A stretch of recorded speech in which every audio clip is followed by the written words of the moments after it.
2000 3000 தான் ஸ்டார்ட் பண்ணும். மொதல் 20-25 லட்சம் வரைக்கும் ஒரு மாதிரி தான் இருக்கும். நம்மளால முடியுமா முடியாதான்னு 25 lakhs நீங்கள் கிராஸ் பண்ணதுக்கப்புறம் எனக்கே MCR Pure Cotton Club, formals and casual shirts. Adyar Ananda Pawan sweets and snacks மற்றும் A2B வெஜ் ரெஸ்டாரண்ட் உங்கள் பசியார எங்கள் ருசி பேசும்.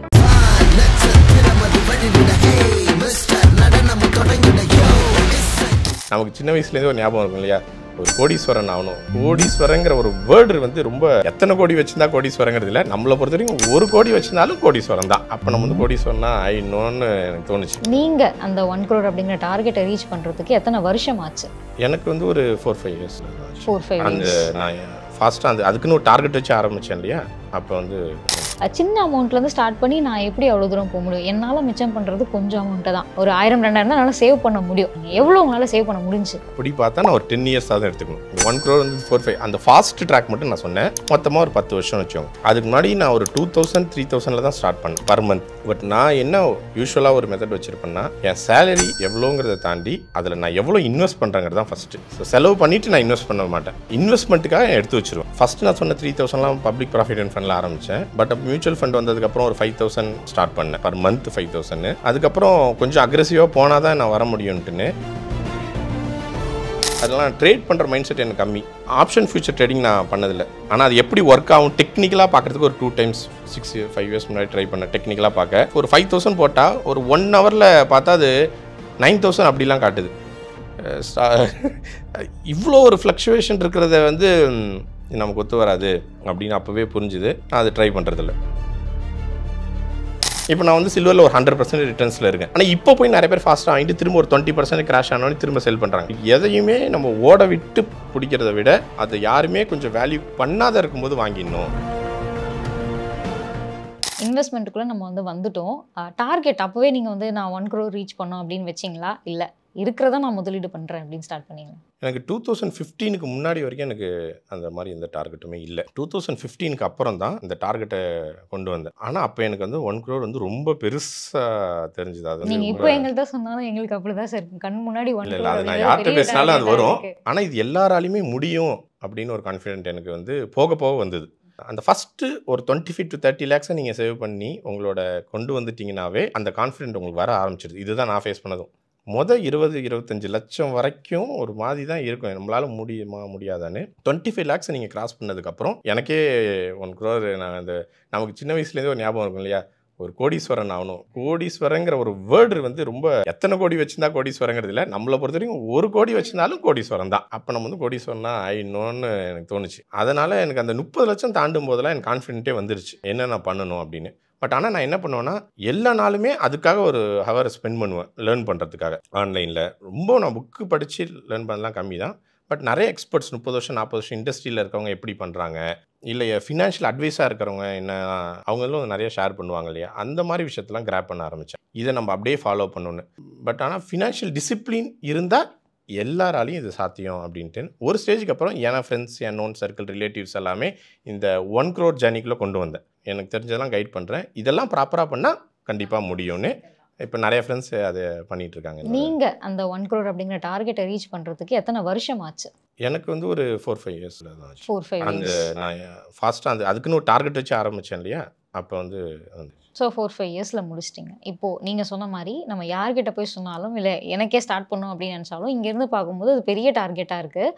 ஆல்சோ மைண்டில் என்ன இருக்குது அப்படின்னா, சின்ன அமௌண்ட்லேருந்து ஸ்டார்ட் பண்ணி நான் எப்படி அவ்வளோ தூரம் போக முடியும்? என்னால் மிச்சம் பண்ணுறது கொஞ்சம் அமௌண்ட்டு தான். ஒரு 1000-2000 தான் என்னால் சேவ் பண்ண முடியும். ஸோ நீங்கள் உங்களுடைய சேவிங்கோ இல்லை இன்வெஸ்ட்மெண்ட்டோ எந்த அமௌண்ட்லேருந்து ஸ்டார்ட் பண்ணீங்க? எவ்வளோ உங்களால் சேவ் பண்ண முடிஞ்சு? அவங்க கேள்வி புரியுது. அப்படி பார்த்தா நான் ஒரு 10 years தான் எடுத்துக்கணும். இந்த 1 crore வந்து 4-5 அந்த ஃபாஸ்ட் ட்ராக் மட்டும் நான் சொன்னேன். மொத்தமாக ஒரு 10 வருஷம் வச்சோம். அதுக்கு முன்னாடி நான் ஒரு 2000-3000 தான் ஸ்டார்ட் பண்ணேன் பர் மந்த். பட் இப்படி பண்ணால் நம்ம அதை அச்சீவ் பண்ணுறது கொஞ்சம் கஷ்டம் தான். பட் நான் என்ன யூஸ்வலாக ஒரு மெத்தட் வச்சுருப்பேன்னா, என் சேலரி எவ்வளோங்கிறத தாண்டி அதில் நான் எவ்வளோ இன்வெஸ்ட் பண்ணுறேங்கிறது தான் ஃபஸ்ட்டு. ஸோ செலவு பண்ணிவிட்டு நான் இன்வெஸ்ட் பண்ண மாட்டேன். இன்வெஸ்ட்மெண்ட்டுக்காக எடுத்து வச்சுருவேன். பாக்கி இருக்கிறது மட்டும்தான் எக்ஸ்பென்சஸ்க்குன்னு. அது கரெக்டாக ஃபாலோ பண்ண முடியாது.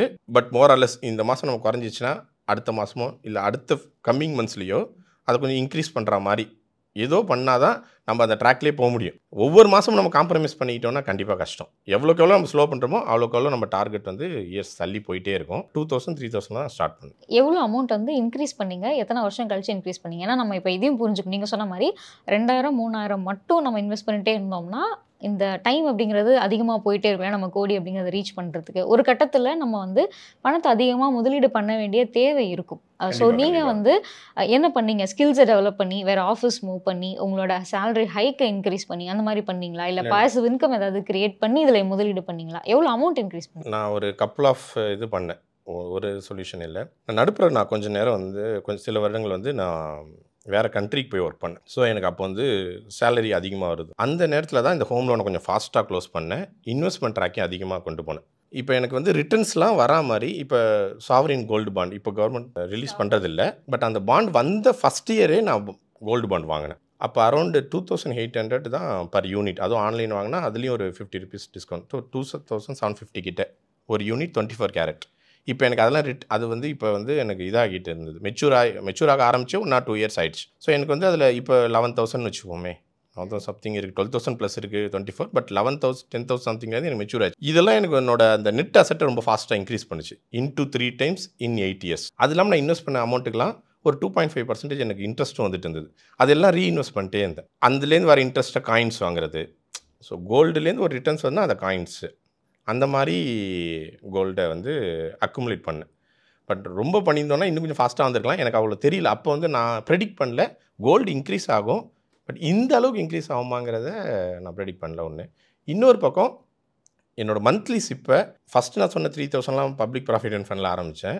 பட் அப்போ மியூச்சுவல் ஃபண்ட் வந்ததுக்கப்புறம் ஒரு 5000 ஸ்டார்ட் பண்ணேன். Per month 5000.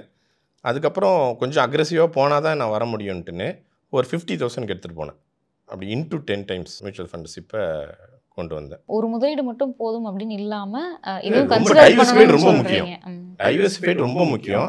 ரெண்டாவது நம்ம பேனிக்கே ஆகாத அளவுக்கு நம்ம போர்ட்ஃபோலியோ நம்மள வச்சுருக்கணும். நம்ம அந்த போர்ட்ஃபோலியோ வச்சுருக்கோங்கிறது ஃபஸ்ட்டு. அதை தாண்டி என்னானாலும் எனக்கு கவலை இல்லைப்பா, நான் நிம்மதியாக இருப்பேன். ஒரு இது கீழே விழுந்தது அப்படின்னா இது எனக்கு காப்பாற்றும் அப்படிங்கிற மாதிரி நம்ம செட் பண்ணி அந்த மாதிரி செட் பண்ணிடணும். டைவர்சிஃபைடாக நிறைய இதில் இருக்கணும். கண்டிப்பாக நானே ஒத்துக்கிறேன். இதில் வந்து குறைஞ்சது 15% ரிட்டர்ன்ஸ் வரும் இந்த மியூச்சுவல் ஃபண்டில். இல்லை இன்னும் ஸ்மால் கேப்பில் 20-25 கூட கொடுத்தது. அப்போ நீங்கள் ஏன் ராஜா அதில் இன்வெஸ்ட் பண்ணலன்னு எனக்கு நிறையா பேர் கேட்பாங்க. உண்மைதான். ஒரு இதில் அதிகமாக வருதுலங்கிறதுக்காக எல்லாத்தையும் போய் அதில் போட்டுட்டோம்னு வச்சுப்போம். வேறு ஒரு காரணங்களுக்காக அது பயங்கர கிராஷ் ஆனால் நம்ம பேனிக்காய் செல் பண்ண ஆரம்பிச்சிருவோம். ஏன்னா இதெல்லாம் நான் 7 years முன்னாடி இந்த தப்பெலாம் நான் பண்ணேன். எல்லாமே நான் என்னோடய தவறுகளை தான் திருத்திக்கிட்டேன். ஈவன் ஸ்டாக்ஸ் கூட எனக்கு முன்ன பின்ன தெரியாத கம்பெனி இந்த இன்ஸ்டாகிராமில் டிப்ஸ்லாம் பார்த்துலாம் இன்னும் நிறைய பேர் பண்ணுறாங்க. அந்த மாதிரி நான் ஃப்ரெண்ட்ஸ் சொல்கிறது இப்படிலாம் பார்த்து நான் வாங்கி எவ்வளோ லாஸ் பண்ணியிருப்பீங்க சார் இந்த மாதிரி? இப்போ ஃபார் எக்ஸாம்பிள் நான் ஒரே ஒரு சினாரியோ சொல்கிறேன். டிசம்பர் 2019 26 அன்னைக்கு நான் ஒரு கம்பெனியில் ஒரு 80,000 rupeesக்கு சிங்கிள் ஷாட்டில் வாங்கினேன். பட் அன்றைக்கி அது 20% கரெக்ஷன். அது கண்டினியூஸாக ஒரு 90% கரெக்ஷன் ஆச்சு. ஸோ எனக்கு சிங்கிள் ஷாட்டில் 80,000 கூட போச்சு. பட் ஏன் அந்த டேட் வரைக்கும் நான் சொல்கிறேன்னா இது வாழ்க்கையில் நமக்கு மறக்கவே கூடாது. பெரிய ஒரு அடி வாங்கியிருக்கோன்னா அந்த தப்பை நம்ம திரும்ப எக்காரணத்து கொண்டு பண்ணக்கூடாது. நம்ம கூட இருக்கிறவங்களையும் பண்ணக்கூடாது. அந்த பிரச்சனை அந்த தப்பை பண்ண விடாமல் நம்ம பார்த்துக்கணும். ஏன்னா அது வந்து ஒரு நம்ம படித்து அந்த மிஸ்டேக் நம்ம இது பண்ணல. நம்ம ரியலாக உணர்ந்து நம்ம ஹார்ட் அண்ட் மணியை 80,000 சிங்கிள் டேயில் விட்டுருக்கோம். பட் இது ஒரு லேர்னிங். எனக்கும் லேர்னிங், என் கூட உள்ளவங்களுக்கும் இது ஒரு லேர்னிங். அந்த மிஸ்டேக் பண்ணவே கூடாது. நம்ம வந்து நமக்கு ஒரு கம்பெனி மேலே ஒரு கன்வின்ஸ் வரணும்.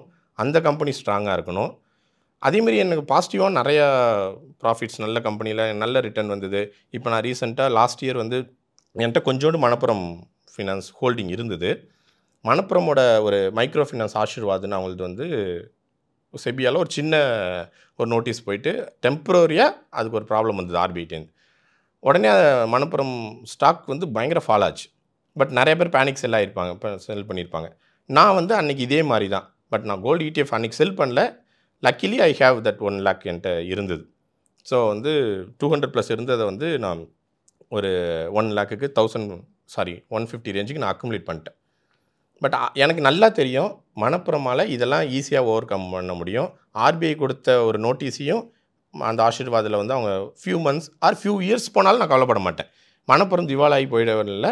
அவங்களோட லோன் ஃபுல்லாக கோல்டு பேக்கப்டாக இருக்குது. அந்த கன்வின்ஸ் வரணும். ஒரு கம்பெனியில் நான் வாங்குறேன்னா அந்த கம்பெனி என்ன பிஸ்னஸ் பண்ணுறாங்க, என்ன ப்ராப்ளம் வந்தால் எப்படி ஃபேஸ் பண்ணுவாங்கிற கன்வின்ஸ் இருந்தால் தான் ஒரு ஆஸ் இன்வெஸ்டராக எல்லாரும் விற்கிறாங்க, நான் அதை விற்காமல் நான் சிங்கிள் ஷாட்டில் ஒரு 1 lakh ஆட் பண்ணேன். பட் இன்றைக்கி அதை ஒரு ஃபாரின் இன்வெஸ்ட்மெண்ட் கம்பெனி வந்து எஃப்ஐஐ அதை ஹை இன்வெஸ்ட்மெண்ட் பண்ணுறாங்க. அதெல்லாம் ஓவர் கம்பெனி வந்தப்புறம் இப்போ ஆல்மோஸ்ட் ஸ்டாக் 100% எனக்கு அப் ஆகிடுச்சு within a year. So stock மார்க்கெட்னா இப்போ எங்கள் அப்பா அம்மாவே என்னை வந்து இதெல்லாம் முதல்ல பண்ணும்போது நினைப்பாங்க, இருக்கிற காசுலாம் விட்டுருவோம். ஏன்னா நமக்கு அந்த ஒரு மைண்ட் செட் இருக்குது.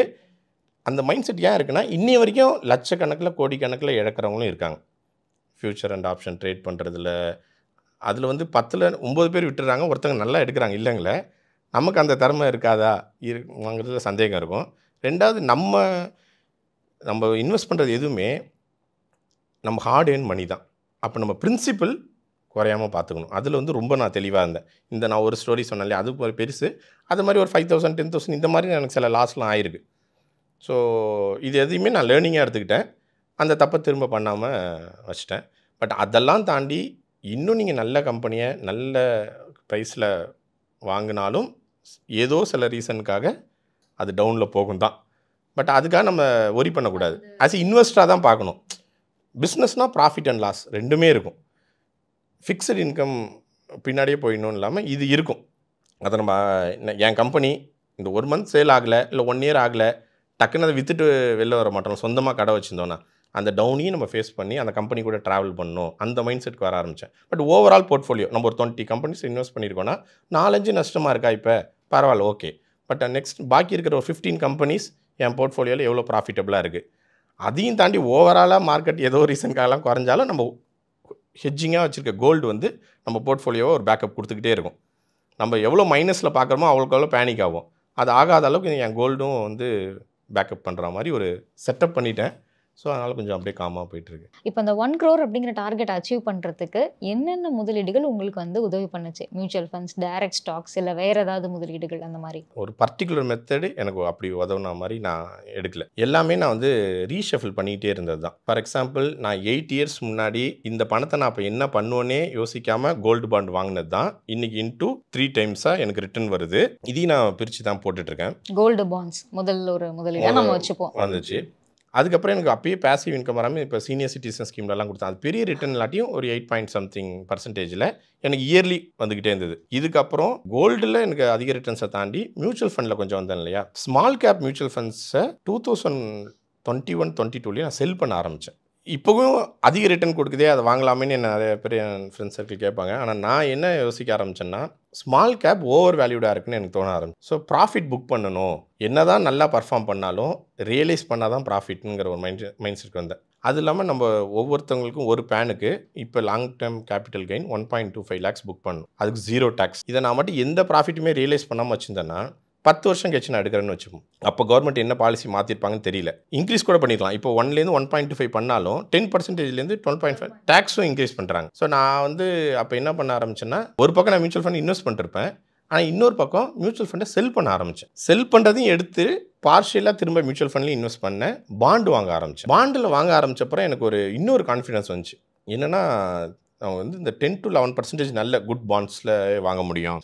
பட் பாண்டு சில பேர் சொல்லுவாங்க, இப்போ என்னென்னா ஸ்டாக்காவது கொஞ்சம் கொஞ்சமாக குறையும், பாண்டு வந்து அந்த கம்பெனியே பேங்க்ரப்ட் ஆச்சுன்னா டோட்டல் லாஸ்ன்னு. அது உண்மை தான். ஆனால் நம்ம என்ன பாண்டை யூஸ் பண்ணுறோம், Tier 1 Tier 2 நிறையா இருக்குது. இப்போ அதிலே சீனியர் செக்யூர்டு பாண்ட்லாம் இருக்குது. அவங்க ஒரு 50 crores கடன் வாங்க போகிறாங்கன்னா அந்த 50 crores-க்கு 1.2x or 3x அவங்க வந்து அவங்களோட லோன் அசட்ஸை அதெல்லாம் வச்சு தான் ஒரு ட்ரஸ்ட் மூலமாக கொடுக்குற நிறைய பிளாட்ஃபார்ம் வந்துடுச்சு. ஸோ இந்த பிளாட்ஃபார்ம்ஸில் நல்ல கம்பெனியில் இதே மணப்புரம் நான் ஸ்டாக்காக வச்சுருக்கேன்னு சொன்னேன் இல்லையா, அதே மணப்புரமுக்கு நான் கடனாக பாண்டும் கொடுத்துருக்கேன். மணப்புரம், முத்தூட்டில் ஆரம்பித்து நிறைய 1-2 ட்ரை பண்ணேன். 9 years முன்னாடியே பாண்டில் சும்மா சின்னதாக நான் எதையுமே லேர்ன் பண்ணுறதுக்கு எப்படின்னா, நெட்டில் நிறையா படிக்கிறது, ரியல் டைமாக இறங்கிடுவேன். லாபம் நஷ்டம் என்ன கொடுக்குதுங்கிறத பார்க்குறதுக்கு ஒரு கான்ஃபிடென்ட் வரணும்னா அதை செஞ்சு பார்த்துறது, எதாக இருந்தாலுமே அதை செஞ்சு பார்த்துறது. அப்படி தான் இந்த பெரிய இந்த ஒரு ஸ்மால் கேப் பேர் தெரியாத ஒரு கம்பெனியில் லாஸ் பண்ணதும் பட் நான் செஞ்சு பார்த்தேன். 2 பாண்டை வாங்கினேன். செய்யறதுக்கு பயப்படுறது என்னன்னா, அந்த லாஸை என்னால் அக்செப்ட் பண்ண முடியல. நிறைய பேருக்கு வந்து விஷயமே அதான் சார், நான் வந்து தெரியாமல் இறங்குறேன், ஆனால் எனக்கு பணம் போயிடுதுன்னு சொல்லிட்டு அதோட நம்ம அங்கேருந்து விலகி வந்துடணும். தெரியாமல் இறங்குறவங்க இப்போ நீங்கள் சொன்ன மாதிரி மைண்ட் செட் என்ன வச்சுக்கணும்? ஃபஸ்ட்டு என்ன இந்த மியூச்சுவல் ஃபண்ட்ஸில் கொண்டு வந்தேன் இல்லையா, அதுக்கப்புறம் அதில் செல் பண்ணதில் சில பாண்ட்ஸ்லாமும் பண்ணேன். பட் அதுக்கு முன்னாடி 1 or 2 பாண்ட்ஸ் ட்ரை பண்ணேன். எனக்கு 10% வந்து ரிட்டர்ன்ஸ் வந்து கரெக்டாக கொடுத்துட்டு இருந்தது. நல்ல கம்பெனி, எனக்கு கம்பெனி கன்வின்ஸ் ஆனதுனால ஒரு 2 கம்பெனியில் மட்டும் ரொம்ப ஷார்ட் அமௌண்ட்டுக்கு பாண்ட் வாங்கியிருந்தேன். இந்த பாண்டு மேலே எனக்கு கான்ஃபிடென்ட் வர ஆரம்பிச்சதுக்கப்புறம் என்னோட ஃபிக்ஸட் டெபாசிட்ஸ்லாம் செல் பண்ணி பாண்டாக மாற்றினேன். ஸோ அது என்னோட ஒரு பெரிய மூவாக பண்ணேன். அப்புறம் சீனியர் சிட்டிசன் ஸ்கீமில் என் பேரண்ட்ஸ் மேலே இன்வெஸ்ட் பண்ணி இந்த அமௌண்ட்டையும் ஆல்மோஸ்ட் மெச்சூரும் ஆச்சு, எடுத்து அதையும் பாண்ட்ஸ் வாங்கி. அப்புறம் ஸ்டாக்ஸ். ஸோ நான் இப்போது 2 போர்ட்ஃபோலியோ மெயின்டைன் பண்ணுறேன்னா 2 பேனில் என் பேரில் என் ஒய்ஃப் பேரில் இருக்குன்னா, ஸோ இந்த லாங் டேர்ம் கேபிட்டல் கெயினுக்கான கவர்மெண்ட் கொடுக்குற நம்ம டேக்ஸ் பெனிஃபிட்டை எல்லா இயரும் கரெக்டாக யூட்டிலைஸ் பண்ண ஆரம்பித்தேன். ஸோ இப்போது அது ஒரு 2.5 lakhs 3 lakhs ஆகுது. நான் ப்ராஃபிட் புக் பண்ணுவேன் வித் 0 interest. அது எல்லாத்தையுமே பாண்டாகவும் திரும்ப ரொம்ப கொஞ்சம் அக்ரெசிவாக பாண்டில் போக ஆரம்பித்தேன்.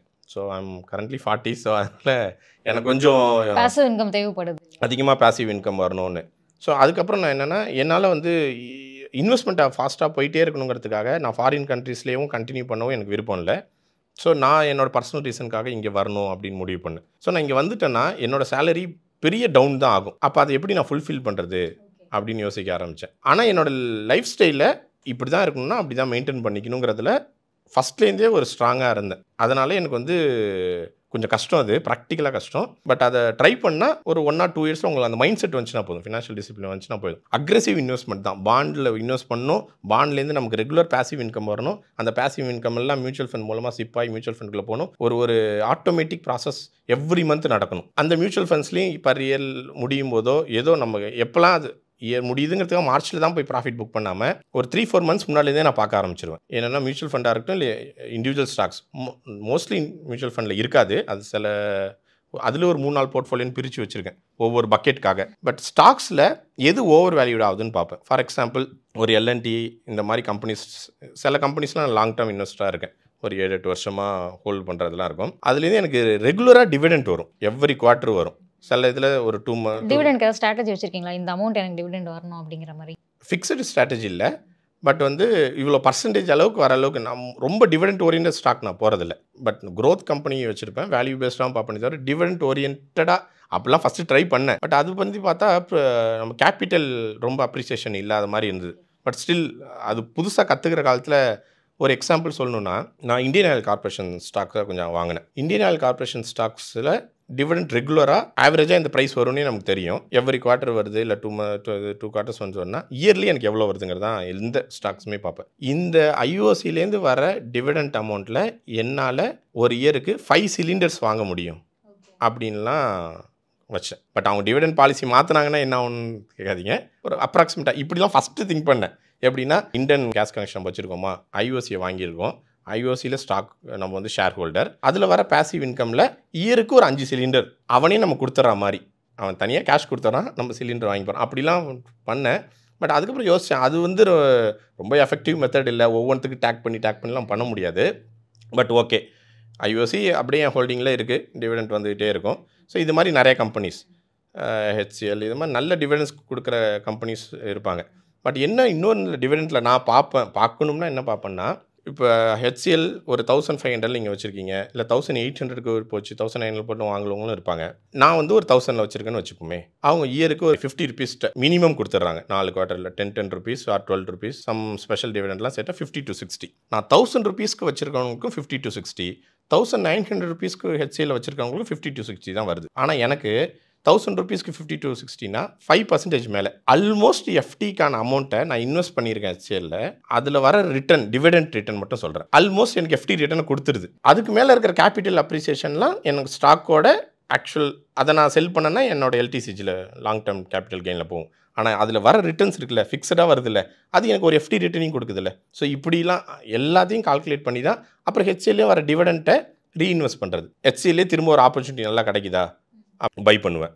அதே கம்பெனி கொஞ்சம் அதிகமாக இருக்கும்போது பார்ஷியலாக செல்லும் பண்ணுவேன். சில கம்பெனிஸ் மட்டும்தான் ஒரு எமோஷ்னலாக செல் பண்ணாமல் வச்சுருப்பேன். அது ஒரு பாண்டிங் இருக்கும் சில கம்பெனிஸ் எனக்குன்னு, அதெல்லாம் நான் செல் பண்ணுறதே இல்லை. அது என்ன ப்ரைஸ் மேலே போனாலும் செல் பண்ணுறதில்ல, கீழே வந்தாலும் ஆட் பண்ணுறதோட. பட் சில கம்பெனிஸ் வந்து ரியலைஸ் பண்ணால் தான் ப்ராஃபிட்டு. நல்ல கம்பெனியாக இருந்தாலுமே ஒரு 1000 போகும்போதெல்லாம் L&T செல் பண்ணேன், 1000லேருந்தே வாங்கினேன். திரும்ப வந்து ஏதோ ரீசனுக்காக 3000 3200 வரும்போதெல்லாம் நான் திரும்ப ஆட் பண்ணேன். நான் 1000ல் வச்சுருக்கேன், என்னோட ஆவரேஜ் 3000ல் வாங்கினா பயங்கர ஃபாஸ்ட்டாக என் ஆவரேஜ் மூவ் ஆகிடும் அப்படின்னு நான் யோசிக்கல.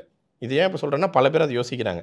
நம்ம கம்மி ப்ரைஸில் ஒரு ஸ்டாக்கை வாங்கியிருப்போம், ஆனால் கம்மியாக வாங்கியிருப்போம், டபுள் த ரிட்டர்ன்ஸ் ஆகிருக்கும், ட்ரிபிள் போயிருக்கும். இப்போ போய் வாங்கினா ஆவரேஜ் இன்க்ரீஸ் ஆகிடுமே. ஆவரேஜ் இன்க்ரீஸ் ஆனால் நமக்கு என்ன, நம்ம இதை போய் யார்ட்டையா காட்டி அவார்டு வாங்க போகிறோமா, நான் 1000 ரூபாய்க்கு வச்சுருக்கேன் அப்படிலாம் கிடையாது. அந்த கம்பெனி கூட நான் எவ்வளோ வருஷம் ட்ராவல் பண்ண போகிறேன். அவங்களே செல் பண்ணுறாங்க ஸ்டாக்ஸு, ப்ரொமோட்டர்ஸே திரும்ப அவங்களே ஆடும் பண்ணுறாங்க பைபேக். ஏன் அப்படின்னா அவங்களுக்கு தெரியும் எந்த ரீசனுக்காக சில டைம் செல் பண்ணிடணும், திரும்ப எப்போ அண்டர் வேல்யூ இருக்குதோ அதை திரும்ப வாங்கிக்கணும். ப்ரொமோட்டரே அதை பண்ணும்போது நம்ம பண்ணால் என்ன, நம்ம கூட அவங்க கூட ட்ராவல் பண்ணுற ஒரு ஸ்மால் இன்வெஸ்டர்ஸ், ஃபாரின் இன்வெஸ்டர்ஸ் பண்ணுறதும் அதான். அதனால் எல்லா கம்பெனிலையும் எப்போ நல்ல ப்ரைஸ் வருதோ இந்த நவம்பர் டிசம்பர்லேருந்தே பார்க்க ஆரம்பிச்சுட்டு இருப்போம் அப்படியே கிராஜுவலாக. ஏன்னா மார்ச்சுக்குள்ளார நான் ஒவ்வொன்றுலேயும் அந்த லாங் டேர்ம் கேபிட்டலுக்காக ஒரு அதுக்கு அதிகமாகவும் சம்டைம்ஸ் ஆப்பர்ச்சுனிட்டி வந்துன்னா செல் பண்ணிட்டு டேக்ஸ் பே பண்ணிடுவேன். சம்டைம்ஸ் அந்த 1 இயரே ஆயிருக்காது, பட் திடீர்னு பயங்கர க்ரோத் கொடுத்துருக்கோம், ரீசனே இல்லாமல் மேலே போயிருக்கோம். செல் பண்ணிவிட்டு 20% இப்போ ஷார்ட் டேர்ம் கேபிட்டல் கெயின் பரவாயில்ல, நான் செல் பண்ணிவிட்டு புக் பண்ணிவிட்டு 20% டேக்ஸ் பே பண்ணிட்டு எடுத்து வச்சுப்பேன். அப்போ வேறு ஏதாவது ஒரு பையிங் ஆப்பர்ச்சுனிட்டி இருந்ததுன்னா ஸ்டாக்ஸோ மியூச்சுவல் ஃபண்ட்ஸோ வாங்குவேன். எதுவுமே இல்லையா திரும்ப ஒரு பாண்ட். இப்போ ரொம்ப சிம்பிளிஃபைட் ஆக்கிட்டாங்க. 10,000க்கு நம்ம பாண்ட் வாங்க முடியுது. ஒரு 20,000 தான் ஒரு ஸ்டாக்கை விற்றுருக்கோம், 20,000 இருக்குன்னா ஒரு பாண்டில் 20,000 கூட வாங்கி வச்சுட்டு ஒரு பேசிவ் இன்கம் வந்துக்கிட்டு இருக்கோம். திரும்ப ஆப்பர்ச்சுனிட்டி வரும், ஆனால் என்றைக்கு வருங்கிறதா நமக்கு தெரியாது. வரும்போதெல்லாம் நம்ம வாங்கணும், திரும்ப பாண்டை விற்றுக்கிறது. எதுவுமே இல்லைனாலும் நம்ம கோல்டு எப்போதுமே இருக்கும், செல் பண்ணிக்கலாம் அப்படின்னு. அப்படி தான் ஃபாஸ்ட்டாக பண்ண முடியும். இதெல்லாம் நம்ம வந்து இந்த டிசிப்ளின் இந்த ஒரு ஆக்டிவாக பண்ணலன்னா அந்த மைல் ஸ்டோன் ரீச் பண்ணதுக்கு கண்டிப்பாக இயர்ஸ் எடுக்கும். ஸோ உங்களோட மைல் ஸ்டோனை நீங்கள் ரீச் பண்ணுறதுக்கு உங்களுக்கு உதவின முதலீடுகள் அப்படின்னு பார்த்தோம்னா gold bonds, SIP, gold coin, gold bonds, mutual ஃபண்ட்ஸில் சிப், கண்டினியூஸ் சிப் எல்லா மந்த்லையும் பண்ணுவேன். மார்க்கெட் டவுன் ஆகும்போது அதிகமாக பண்ணியிருக்கீங்க. அப்புறம் ஸ்டாக்ஸ், டைரக்ட் ஸ்டாக்ஸில் இன்வெஸ்ட் பண்ணியிருக்கீங்க. ஆமாம், பாண்ட்ஸில் வந்து நிறைய டைப் ஆஃப் பாண்ட்ஸ்லையும் இன்வெஸ்ட் பண்ணியிருக்கீங்க. இதெல்லாம் சேர்த்து தான் வந்து நமக்கு வந்து 1 crore அப்படிங்கிற டார்கெட்டை நம்ம வாங்க ஆரம்பித்தேன். கோல்டு மாதிரி சில்வர் வந்து லாஸ்ட் இயரில், இப்போ இந்த இயர் எல்லாரும் சில்வர் நிறையா பேசுனாங்க. நான் லாஸ்ட் இயர்லேயே வந்து எனக்கு சில்வர் ரொம்ப அண்டர் வேல்யூவாக இருக்குது, கோல்டு ஃபாஸ்ட்டாக ஏறும் அப்படிங்கும்போது சில்வரை ஃபோக்கஸ் பண்ண ஆரம்பித்தேன். இப்போ நான் வந்து சில்வரில் ஒரு 100% ரிட்டர்ன்ஸில் இருக்கேன்.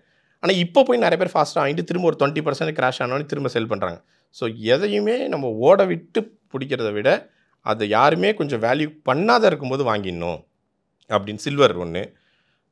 அதுக்கப்புறம் வந்து சம் இன்டர்நேஷ்னல் ETF போனேன், கொஞ்சம் நாஸ்டாக், S&P 500 வாங்கினேன். இப்போ ரீசெண்டாக ஹாங்காங் பீஸ் கூட வாங்கினேன். ரொம்ப ஷார்ட் டேர்மில் ஒரு நல்ல க்ரோத் கொடுத்தது. பட் நான் அதை வந்து ப்ராஃபிட்டாக புக் பண்ணல. ஸோ நம்ம பர்சன்டேஜ் ரொம்ப கம்மியாக தான் அதில் ஹோல்டிங் இருக்கும்போது ஒரு லாங் ரன்காக வச்சுப்போம். ஏன்னா நம்ம மற்ற மார்க்கெட்ஸை ஸ்டடி பண்ணணும்னா ஹோல்டு பண்ணால் தான் ஸ்டடி பண்ண முடியும். வந்து ப்ராஃபிட் வந்து புக் பண்ணல இல்லையா? ஸோ இது எல்லாத்துலேயுமே நீங்கள் வந்து உங்களோட இன்ட்ரெஸ்ட் பேஸில் நீங்கள் எல்லாத்துலேயுமே நீங்கள் வந்து இன்வெஸ்ட்மெண்ட்டை நீங்கள் வந்து ட்ரை பண்ணுறீங்க. ஸோ இப்போ இந்த 1 crore அப்படிங்கிறத நம்ம வந்து ரீச் பண்ணுறதுக்கு இத்தனை வழிகள் ஃபாலோ பண்ணியிருக்கோம். 10 வருஷங்கள் ஆயிருக்கு, நடுவில் நிறைய தடைகள் அப்படிங்கிறது வந்திருக்கும் இல்லையா? ஒரு 50 lakh பார்க்கும்போது நமக்கு ஒரு பயம் வரும், இதை ஈக்விட்டியில் வச்சிருக்கலாமா இல்லை எடுத்துடலாமா, இந்த 50 lakh போயிடுச்சுன்னா என்ன பண்ணுறது? நிச்சயமாக இந்த மாதிரியான சான்சஸ்லாம் வந்திருக்கும். மார்க்கெட் டவுன் ஆயிருக்கும், உங்களுடைய பணம் குறைஞ்சிருக்கும், இல்லை உங்களுக்கு வேறு ஏதாவது தேவைகள் வந்திருக்கும். நிறையா. இது வந்து நீங்கள் சொன்ன எல்லாமே நடந்தது எனக்கு. வந்து நீங்கள் எல்லாமே நடக்கும். ஒரு எமர்ஜென்சி ஃபண்டுங்கிறது ரொம்ப முக்கியம். ஃபஸ்ட்டு இந்த எமர்ஜென்சி கார்பஸை நீங்கள் வச்சுருந்தீங்கன்னா நீங்கள் சொல்கிற முக்காவாசி ப்ராப்ளத்தை ஓரளவு ஃபிக்ஸ் பண்ணலாம். எவ்வளோ நீங்கள் சேர்த்து வச்சுருந்தீங்க? நான் ஒரு 5 lakhs ஒரு 5 lakhs வந்து நான் அதை வந்து என்னோட ஒரு பேலன்ஸ் ஷீட் நான் மெயின்டைன் பண்ணுவேன். கம்பெனிஸ் எப்படி மெயின்டைன் பண்ணுறாங்களோ ஒரு சின்னதாக மெயின்டைன் பண்ணுவேன். இதில் எவ்வளோ எப்போ எப்படி போயிட்டு இருக்குங்கிற பயங்கர ஆர்கனைஸ்டாக இருக்கீங்க சார் நீங்கள். ஸோ எல்லாமே இப்போ நீங்கள் பேலன்ஸ் ஷீட் சொன்ன மாதிரி இதெல்லாம் நீங்கள் மெயின்டைன் பண்ணுறது இத்தனை வருஷமாக பண்ணிட்டு இருக்கிறது தான் காரணமா? நான் வந்து பேலன்ஸ் ஷீட்டு இதெல்லாம் தாண்டி நான் ஒவ்வொரு இயருக்குமே ஃபேமிலி பட்ஜெட் போட்டுருவேன். ஏப்ரலில் ஒவ்வொரு ஃபினான்ஷியல் இயருக்கு எப்படி கவர்மெண்ட், ஸ்டேட் கவர்மெண்ட்டோ சென்ட்ரல் கவர்மெண்ட்டோ பட்ஜெட் போடுறாங்களோ அந்த மாதிரி நான் ஒரு பட்ஜெட் போட்டுருவேன். ஒரு 20 பாயிண்ட்ஸ் பேரண்ட்ஸ்க்கு, ஒய்ஃபுக்கு, பையனோட ஸ்கூல் டியூஷன் எக்ஸ்பென்சஸ்க்கு, கிராசரி, வெஜிடபிள்ஸ், இந்த மாதிரி நம்மளோட டெய்லி எக்ஸ்பென்சஸ், ப்ரொவின்ஷியல் இதுக்கு, அப்புறம் ஆட்டோமொபைல்னு எடுத்தோன்னா நம்ம காரு, 2 வீலர்ஸு, அதோட சர்வீஸு, அதுக்கு ஃபியூயல், அதோட இன்சூரன்ஸ் இருக்கும். அப்புறம் நம்ம பர்சனலாக ஹெல்த் இன்சூரன்ஸ், டேர்ம் இன்சூரன்ஸ் வச்சுப்போம். இன்சூரன்ஸ் எல்லாமே பண்ணியிருந்தேன். ஏன்னா அதுதான் ரொம்ப மேண்டேட்ரி. நம்ம அதை பற்றி தனியாக பேசுவோம். அந்த அளவுக்கு அது ரொம்ப முக்கியம். அது MCR Pure Cotton Club, formals and casual shirts. Adyar Ananda Pawan sweets and snacks மற்றும் A2B வெஜ் ரெஸ்டாரண்ட் உங்கள் பசியார எங்கள் ருசி பேசும்.